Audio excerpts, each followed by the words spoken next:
And once we've crossed the hip joint, we're on the pelvis, getting movement in through here, using the body as a cylinder. There's some wonderful areas to release through the anterior aspect of the hip, just below the anterior suprailiac spine, through the TFL. The anterior fibers of glute medius are ruined on almost everyone, never mind the posterior fibers. So this little bit, so just when I talk to the knee complex right here, we're gonna work our way up through the quadricep, but then I want you to address this 2-inch band right through here.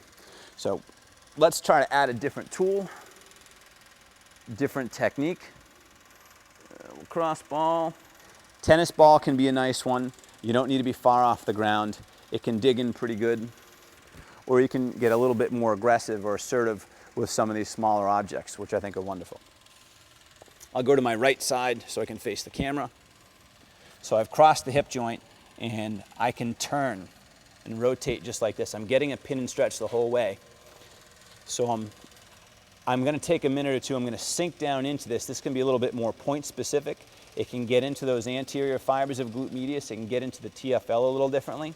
I can roll over onto my side. You might have to adjust this just a bit, especially on your side with this with the ridges. You just sit right here and that wedge is pushing right up into the fibers all the way up into the ilium, and you can have a wonderful release through this part of the body.